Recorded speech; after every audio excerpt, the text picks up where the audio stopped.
Naghanap ba kayo ng isang inverter na kaya mag-convert ng 21 volts to 220 volts? So ito po yung marirecommend ko sa inyo na inverter. Yung kagandahan po dito sa inverter, meron po itong dalawang saksakan. Mas maganda po ito kasi dalawa na po yung saksakan po niya.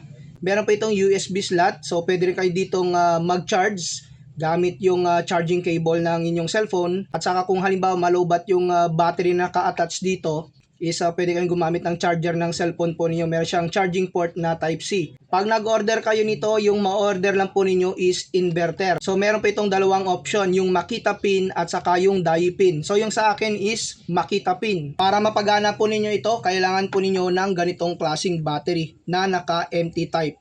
Tingnan nyo lang mabuti yung battery po ninyo. So sa mga bumibili po dyan ng mga power tools dito, so kung meron na po kayong ganitong klaseng battery na naka-empty type, magagamit nyo talaga yung ganitong klaseng Makita pin na inverter. Syempre, mas malaking battery, mas matagal malobat. Kaya po nitong pagganahin yung mga 220 na ceiling fan, electric fan, mga wifi router. Mas maganda yung mga light lamang. Ceiling fan, electric fan na yung parang ceiling fan din yung style. Yung mga charger ng cellphone po ninyo, pwede rin kayo dito mag-charge. So isalpak lang po natin ito sa battery. Ulitin ko, mas malaking battery, mas matagal malobat. Ito po yung kanyang power switch. Detect po niya yung battery nasa 20 volts. So subukan natin dito yung soldering iron. Yung soldering iron na ito, kailangan po ng 220 volts para mapagana po ito. So isaksak lang natin ito sa inverter. So hintay lang po natin na uminit yung soldering iron. So uminit na yung soldering iron. So mainit na yung soldering iron po natin. So subukan natin dito sa soldering lead.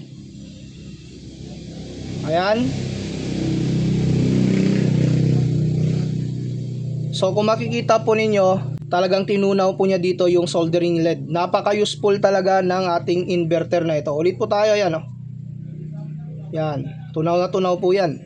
So yun nga yung ating inverter po dito. Napakalaking tulong po ito para sa mga electronics, no? Lalong-lalo na sa mga technician, gamit lang yung inverter na ito. So kung gusto niyo mag-order ng ganitong klaseng inverter, pakiclick lamang yung ating yellow basket.